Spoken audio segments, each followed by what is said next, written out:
Welcome back to our virtual stand, SMAPPA Agora. And here today we have got Christian with us again for a coffee with the expert moment.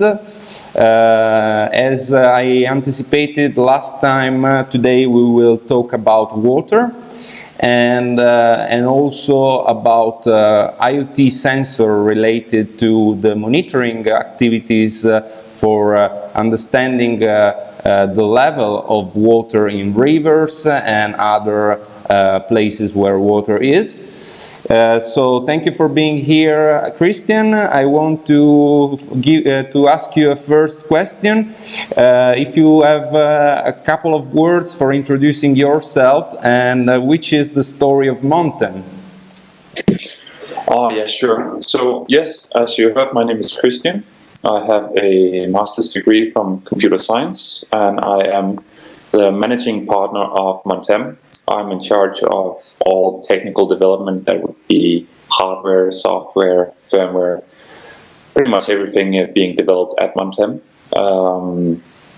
And I have a background in kind of product design / computer science. So I do a bit of industrial design and I do a bit of programming as well, but most of all planning of our development efforts. And a quick word about Montem. Montem is a rather young company, just under 5 years, and we simply work with what we call intelligent infrastructure, and that's kind of the combination of IoT and smart city. So we do holistic solutions based on IoT sensors, so distributed sensor networks, and holistic data collection, analysis, visualization, and all this. And we work with both everything above ground, so that's particle pollution, air noise levels, temperature, urban heat island effects, and so on. But we also work with water infrastructure, so the technical water system in combination with the natural water system as well. That's at least just a quick introduction to me and Montem. Super, thank you very much. So, considering the recent climate changes issue, which is the importance of water flow monitoring in our cities, Christian? So, yeah, that's a very good question. So, we have worked with water for 3 years now, and that is my experience with water, but I've been quite in depth with it for those 3 years.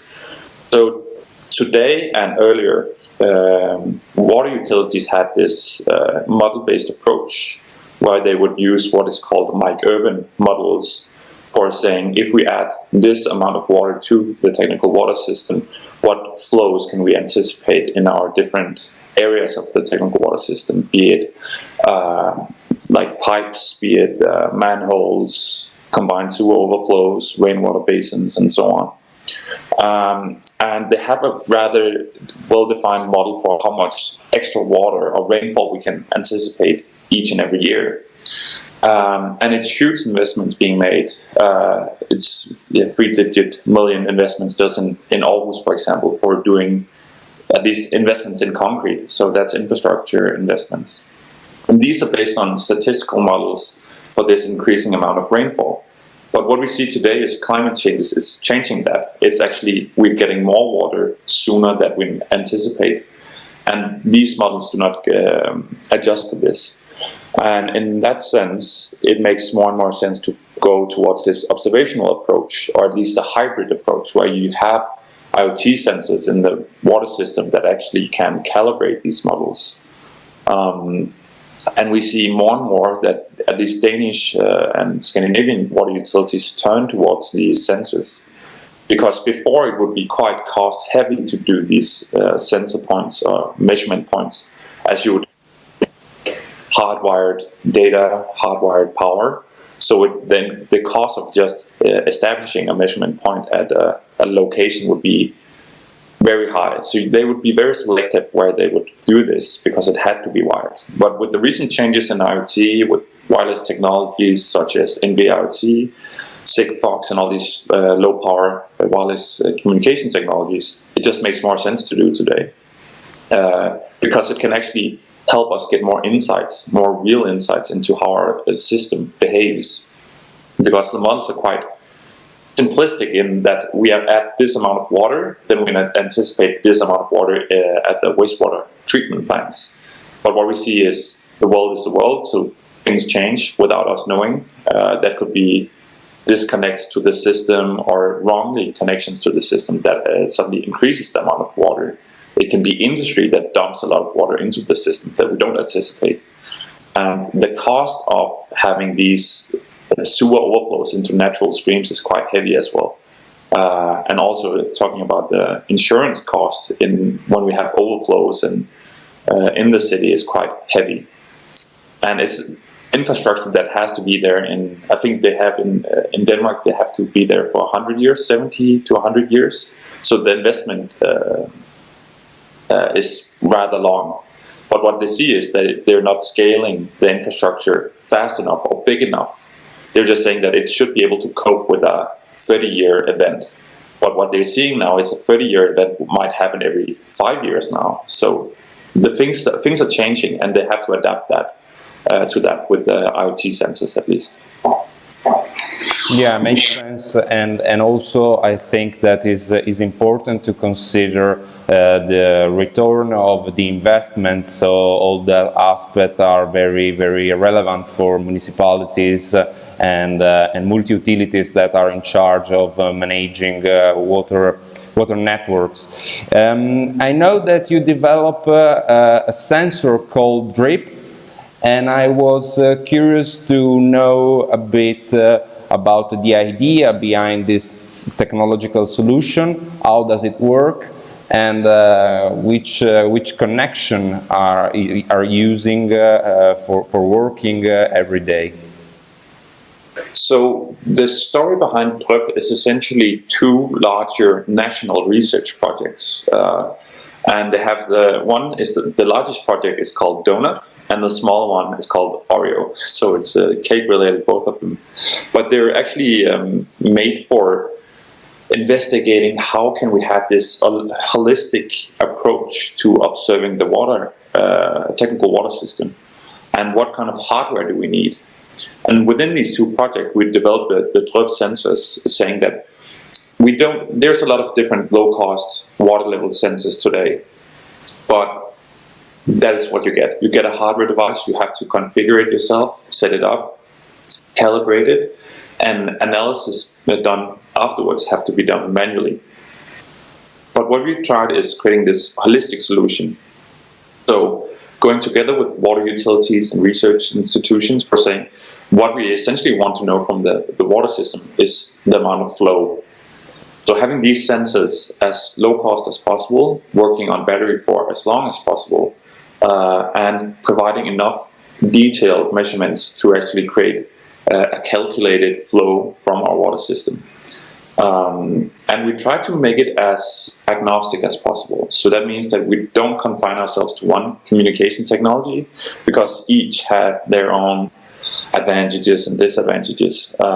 So we both use Sigfox because of the battery lifetime.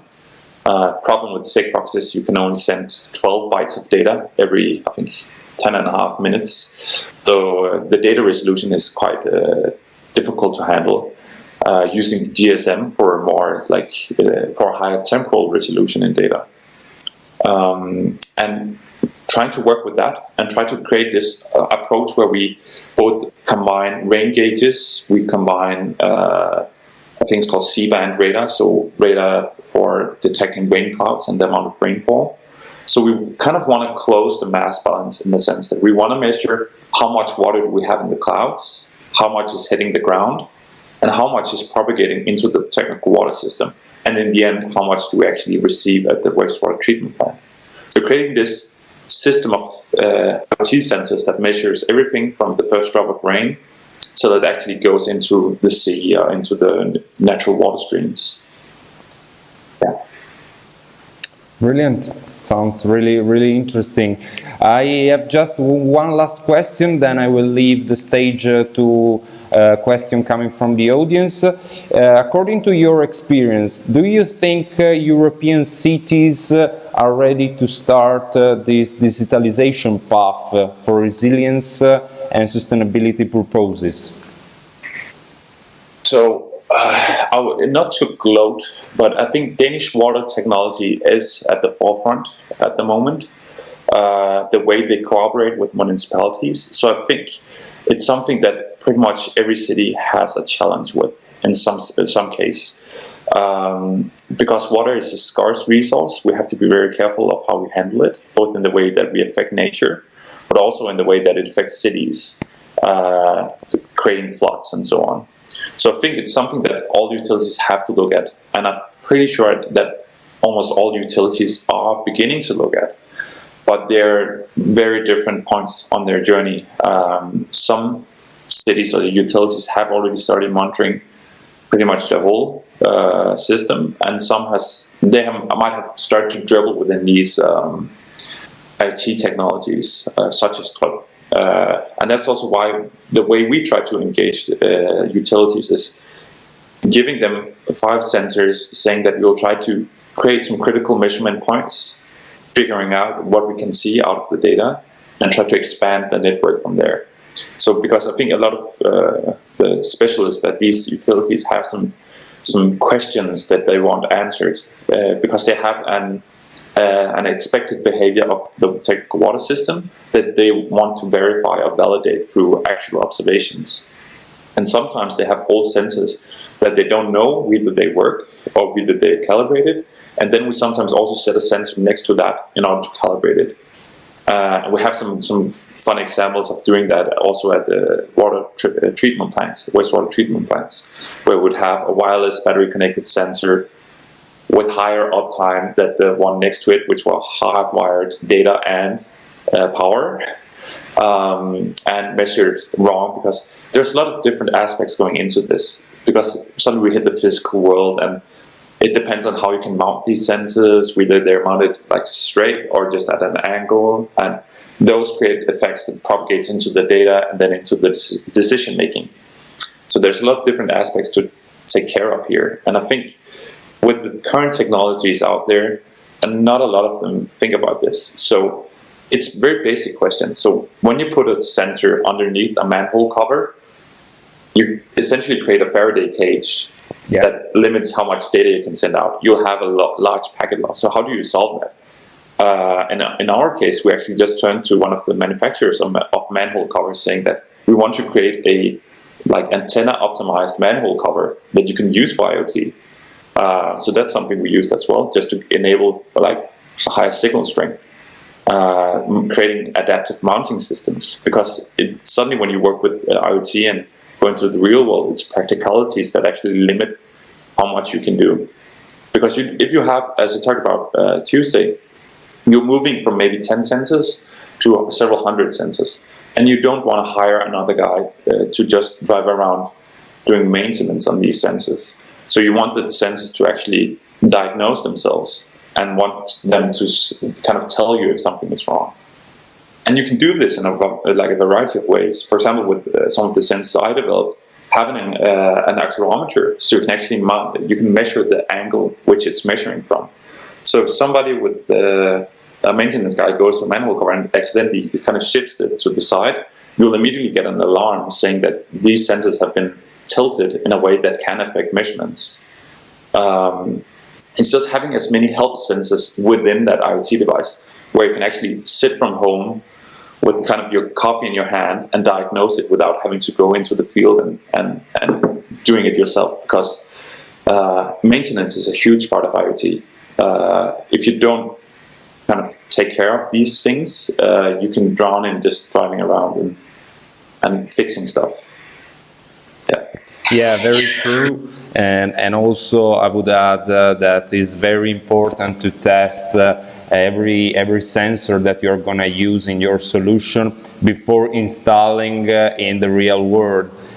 For instance, when we did our project in Delft, before advising the municipality of Delft to use such a kind of sensor, we test 3 different sensors for measuring the level of the waste inside the bin, asking the municipality of Delft to send us a sample of their waste bin, and we test them inside our research lab before deciding which was the best one, because obviously there are so many sensors on the market, but it is very important to understand which are the strengths, which are the weaknesses of every single solution. So yeah, that is very important, and also the maintenance aspect is fundamental. So an accelerometer inside the sensor is very basic, but also very, very important. So yeah, I'm curious now to listen if the other participants have got any question for Christian. Please feel free to ask.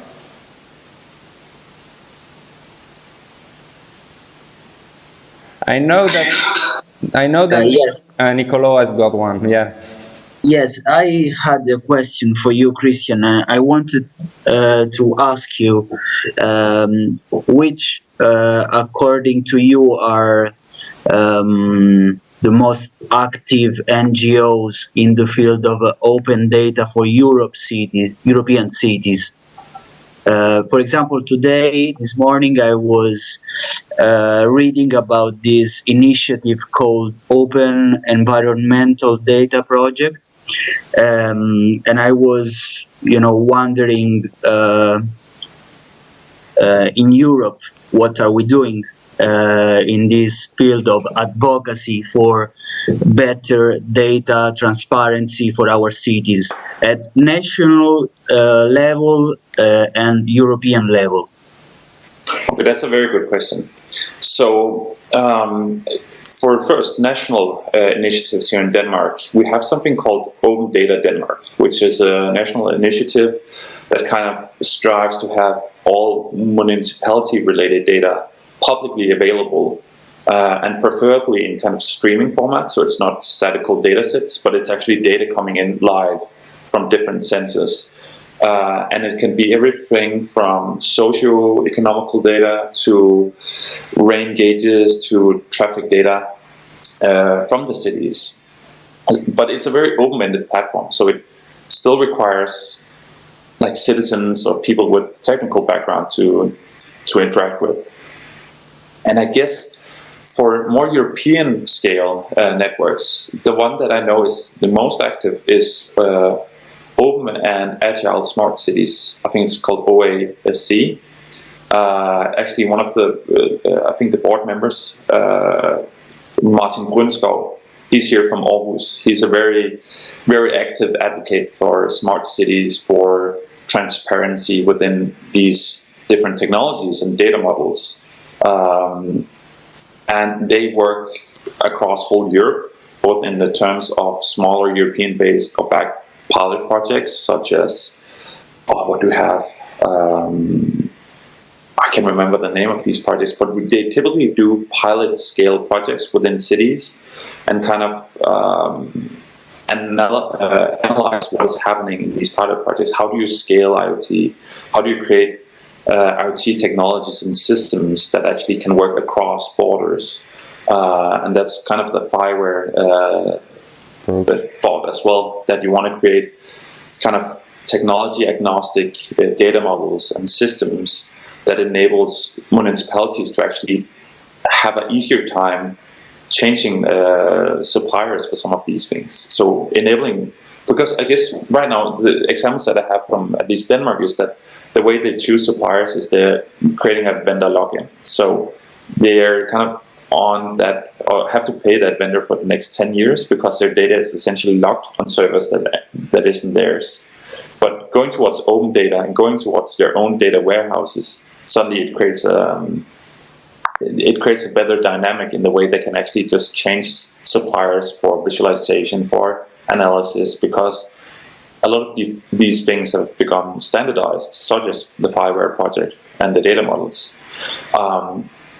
For smaller NGOs, I'm not sure. There's a lot of initiatives backed by the European Commission within the smart city space, and I don't have an overview of all of them. There's a lot of things going on.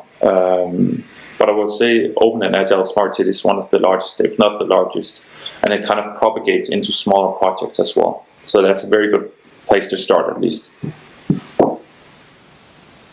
Okay, thank you. You're welcome. Any other question?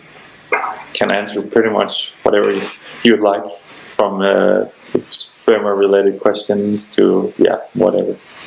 Hi, Christian. I text a short message in the chat box. Okay, let me just see. If you could chat box here, yeah. just type your All right, here. the Mentioned open data smart cities organization. Yeah, I'll just write that as well. And I think it's very important, at least from the municipality's view, to have these open data initiatives and create transparency, at least for the citizens, because it's kind of their money, tax money, being invested in a lot of this data. And there's some very fun new concepts being made by citizens on this amount of data.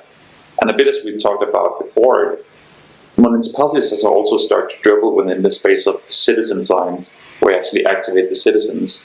And that's also a way to create data transparency, for governments at least.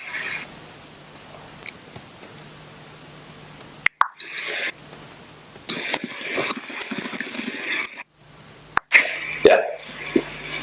And also, if you search Martin Brunskov, you'll probably get a lot of different hits as well for what he's working on. Yeah, thank you very much for introducing these two projects. Open Agile Smart City is one of the most important one, not just in Europe but all over the world.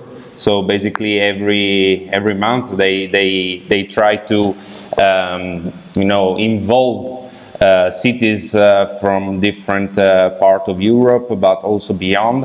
And as Christian said, is a great project. And Fiverr is the base, the technological base that Open Agile Smart City is used to to boost inside their development for having a shared architecture in terms of data, and is another important thing. So if there are no other questions, I would close this interview with the expert moment. And I want to thank you very much, Christian, for your intervention and the brilliant analysis that you provide. And so then after, I want to invite you this afternoon at 3 p.m. for another webinar. In this case, we will have Lucia from Byte Consulting, a Croatian company that is collaborating with Sister inside the SMAPPA consortium.